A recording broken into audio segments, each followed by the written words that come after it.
देश में कोरोना लगातार बढ़ता जा रहा है और अब जब से लॉकडाउन खत्म हुआ है तब से विपक्षी पार्टी खास करके कांग्रेस ये आरोप लगा रही है कि जब देश में 5,000 से ज़्यादा के केसेस थे, 10,000 से कम केस थे, तब लॉकडाउन लगा दिया गया, पूरे देश को सील कर दिया गया था, कुछ नहीं करने दिया जा रहा था, सारा काम बंद कर दिया गया था। और अब जब लाखों की संख्या में 3 लाख से ज़्यादा केसेस हो गए हैं तो लॉकडाउन खत्म कर दिया गया है। ये देश के लोगों के साथ मजाक नहीं है। इसी पर ज़्यादा बातचीत करने के लिए मेरे साथ विजय सिंह तोमर साहब हैं। सर, कांग्रेस का आरोप है कि जब देश में 3,000 से ज़्यादा केसेस थे, 10,000 से कम थे, तो आपने लॉकडाउन लगा दिया, पूरा देश बंद कर दिया। अब जब केसेस लगातार बढ़ रहे हैं, 3 लाख से ज़्यादा हो गए, तो आपने खोल दिया। आप देश के लोगों के साथ मजाक कर रहे हैं। ऐसा है, ये संघीय व्यवस्था है अपने देश में, और प्रधानमंत्री जी ने जब लॉकडाउन लगाया उस समय भी और जब लॉकडाउन खोला तब भी सभी प्रदेशों के मुख्यमंत्रियों के साथ चर्चा की है, पार्टियों के नेताओं के साथ चर्चा की है।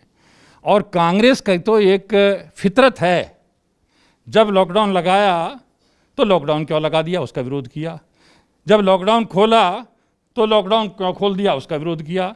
मैं पूछना चाहता हूं, जिस प्रदेशों में इनकी सरकार थी, पंजाब, राजस्थान, छत्तीसगढ़, उन्होंने उस समय लॉकडाउन लगाने का आग्रह किया था, नहीं किया था? जब लॉकडाउन खोलने के बाद ही सबसे पहले उन्होंने कहा था लॉकडाउन खोलो नहीं खोलो। तो आज उनको तो हर वो काम करना है जो सरकार के विरोध में रहना है। आज वो चीन की भाषा बोल रहे हैं, उस समय वहाँ हुआ था, एयर स्ट्राइक किया था और सर्जिकल स्ट्राइक हुआ था तो पाकिस्तान की भाषा बोल रहे थे। उनको सरकार का विरोध करना है। मैं ये कह रहा हूँ, दुनिया में, विश्व में इतनी बड़ी आबादी किस देश की है? 136 करोड़ की आबादी हमारी है। उसके बावजूद भी प्रति लाख है सबसे कम परसेंटेज हमारे यहाँ अभी संक्रमित हैं, सबसे कम मृत्यु दर हमारे यहाँ है। लॉकडाउन यदि नहीं लगता तो इतने वो नहीं होते, लेकिन देश के सारे मुख्यमंत्रियों की सलाह पर लॉकडाउन खोला गया और इसलिए आवश्यकता लॉकडाउन खोलना कि सारी गतिविधि बंद थी, सारे विकास के कार्य बंद थे, पूरा सिस्टम, एक पैसे की आमदनी नहीं हो रही थी। तो सारे मुख्यमंत्रियों ने सबसे पहले सिफारिश की। तो जो भी कुछ काम हुआ है सबके सलाह मशवरे से किया गया है। कांग्रेस ने जब लॉकडाउन लगाया था तो लगाने का विरोध कर रहे थे और जब खोला तो खोलने का विरोध करने लगे। इनके मुख्यमंत्री सिफारिश कर रहे हैं। तो ये कैसी नीति है? क्या इनका नेता के कहने में नहीं है इनके मुख्यमंत्री, इनकी सरकारें? तो उनकी दोहरी नीति है। कांग्रेस कह रही है कि हमने बार बार पीएमओ को भी ये कहा और प्रधानमंत्री से भी ये रिक्वेस्ट की कि 7,500 रुपये प्रति व्यक्ति को दिया जाए, किसानों को दिया जाए, गरीबों को दिया जाए, लेकिन प्रधानमंत्री जी ने हमारी बातों को नकार दिया। जबकि जितने बैंक से लोन लेके भागे हुए लोग थे उनके लोन को माफ़ कर दिया गया।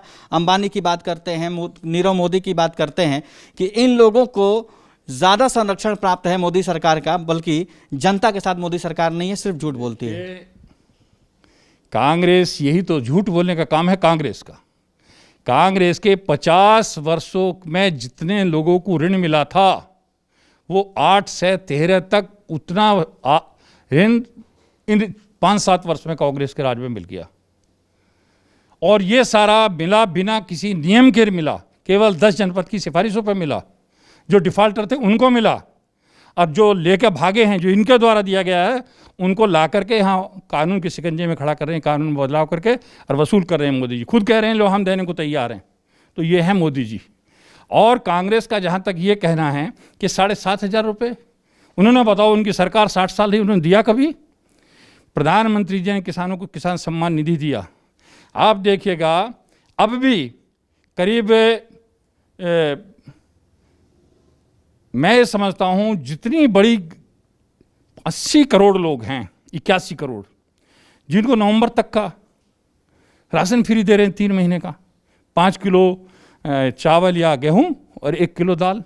अब 5 किलो गेहूं या चावल से, 1 किलो दाल से 5 लोगों की फैमिली हो, 3 लोगों की फैमिली हो, 1 महीना निकल जाएगा क्या सर? ऐसा है, सबसे पहले मैं गांव का रहने वाला हूं। सबसे पहले यदि ये गारंटी हो कि मेरे पास 2 रोटी का हिसाब है तो, और ये पैसा कांग्रेस वालों की तरह नहीं है कि घोटाले से आ जाएगा। जनता का पैसा है, वही दिया जा रहा है। जनता का पैसा है, वही दिया जा रहा है। इतनी मदद कभी गरीब को किसी को मिली नहीं है जो अब मिल रही है मोदी जी के टाइम में। और यही नहीं, 20 करोड़ से ऊपर जो महिलाएं हैं उनको दिए 500-500 रुपये महीना। सारे जितनी भी किसान क्या हो 20 लाख करोड़ रुपए का विशेष पैकेज दिया, 1,70,000 करोड़ का एक दिया, तो ये सारे काम जो हो रहे हैं कहाँ से आ रहा पैसा? जब डीजल के दाम बढ़ते हैं, पेट्रोल के दाम बढ़ते हैं, तो कांग्रेस आंदोलन करती है। इनके राज्य हैं, जरा पूछो, करने वैट माफी है? सर आंदोलन तो सर स्मृति ईरानी जी, राजनाथ सिंह जी ने सिलेंडर लेके हाथ में गोभी लेके किया था। आंदोलन करना बुरी बात नहीं है, विपक्ष में रह के करना चाहिए, लोकतंत्र, लेकिन अपने गिरेबान में झांकना चाहिए। आप कह रहे हो उत्तर प्रदेश के अंदर 72 रुपये का डीजल है और इनके प्रदेशों में 82 रुपये का डीजल है, करें ना ये माफ? तब कहें, खुद करें जहां इनकी सरकार है, स्टेट गवर्नमेंट, वो करेंगी नहीं। कभी किसान आंदोलन पे चलेंगे, कभी जाके रेल की पटरी पे बैठ जाएंगी। अरे रेल की पटरी पे बैठ रहे हो कि हम बस दे रहे हैं, तो बस दे रहे थे तो आप राजस्थान से, पंजाब से सारे मजदूरों को भेज देते ना, वही की बस करके सरकार के द्वारा। आप ये कह रहे हैं कि पेट्रोल डीजल के जो दाम बढ़े हैं वो कहीं से गलत नहीं है? मैं दूसरी बात कह रहा हूँ, बड़े हैं तो ये पैसा किसी घोटाले में नहीं जा रहा है। आज देश पे सीमाओं पर जो इतनी बड़ा वो चला हुआ है, आप देख रहे हैं कि 4 की बजाय 8 राइफल आने वाली हैं। आप ये देख रहे हैं 33 अभी सौदा हुआ है 39,000 करोड़ का। ये सारा पैसा या तो गरीब लोगों के लिए काम आ रहा है या देश की रक्षा के लिए काम आ रहा है, ये किसी घोटाले में नहीं जा रहा है। तो राहुल गांधी क्यों चिल्ला रहे हैं कि जमीन लूट गई और मोदी जी बचा रहे हैं, बताना नहीं चाह रहे हैं? इनके टाइम में ही जमीन लूटी थी, इनके टाइम में ही ये 48 जो 1000 किलोमीटर पर कब्जा हुआ तो इन्हीं के टाइम में हुआ, किसी और के टाइम में नहीं हुआ। 1 इंच ज़मीन पे कब्जा नहीं हुआ। जो बीच का बफर एरिया होता है उसमें दोनों पार्टी आ जाती है। बीच का 3 किलोमीटर ऐसा होता है, ना वो जाते ना हम जाते, दोनों के लिए खुला होता था, उसमें उनकी एंट्री हुई है। तो इनको तो ये भी कह रहे थे कि सर्जिकल स्ट्राइक नहीं हुई, सबूत चाहिए। ये भी कह रहे बालाकोट नहीं हुआ। तो इनकी तो बात वो हैं, ये झूठ लिए फिरते हैं। राफेल पे भी झूठ बोल के आखिर ने माफ़ी मांगनी पड़ी कोर्ट में। तो ये केवल झूठा प्रचार करते हैं। और जहाँ तक उसकी बात है, मध्य प्रदेश में इनकी सरकार थी, ये वादा करके आए थे हम ये दे देंगे किसानों को, क्यों नहीं दिया इन्होंने? तो ये झूठ बोलने का काम करते हैं।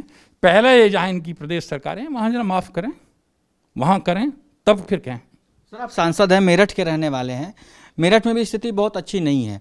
पूरे देश में इस वक्त जो हेल्थ इंफ्रास्ट्रक्चर है उसको बढ़ाने पर बहुत जोर दिया जा रहा है। वेंटिलेटर से लेकर, बेड से लेकर, हॉस्पिटल से लेकर, यहाँ तक कि कोविड स्पेशल ट्रेन भी बना दी गई है जिसमें लोगों को क्वारंटाइन किया जाएगा। आपको लगता है कि अभी और सरकार को मेहनत करने की ज़रूरत है ताकि हेल्थ इंफ्रास्ट्रक्चर पर जोर दिया जाए और कोरोना पीड़ित जो लोग होंगे उनको ज़्यादा से ज़्यादा इलाज मिले? क्योंकि प्राइवेट जो भी हॉस्पिटल्स हैं सर, उनका मिनिमम 1 लाख रुपये पर डे का बिल है सर। देखिए, जब कोरोना शुरू हुआ उससे पहले एक भी हॉस्पिटल देश में नहीं था। आज 900 हॉस्पिटल हो गए। अब से 20 दिन पहले 720 हॉस्पिटल थे कोविड की। इसी तरह से जितनी हमारी टेस्टिंग है, टेस्टिंग लैब नहीं थी, आज 600 से ऊपर टेस्टिंग लैब हैं, स्टेट्स में भी हैं। आइसोलेशन बेड, अपने ये ICU वाले, तो सरकार बहुत ज़ोरों से कर रही है। आज चाहे PP किट का मामला हो, पूरे आत्मनिर्भर हैं, पूरे वेंटिलेटर आ रहे हैं। लेकिन जिस समय ये शुरू हुआ था उस समय स्थिति कुछ नहीं थी और अब सब व्यवस्था सरकार ने पूरी तरह ठीक कर रखी है, कोई दिक्कत नहीं है किसी को। धन्यवाद सर हमसे बात करने के लिए। तो सांसद साहब का साफ साफ कहना है कि पहले स्थिति बहुत ज़्यादा ख़राब थी, लेकिन अब धीरे धीरे हम स्थिति संभाल रहे हैं और धीरे धीरे PPE किट से लेकर वेंटिलेटर, बेड और हॉस्पिटल तक हम बढ़ा रहे हैं और आने वाले समय में सब कुछ सामान्य करने की पूरी कोशिश है। दिल्ली से कैमरामैन प्रदीप रावत के साथ अभिषेक दुबे, पार्लियामेंट्री बिजनेस।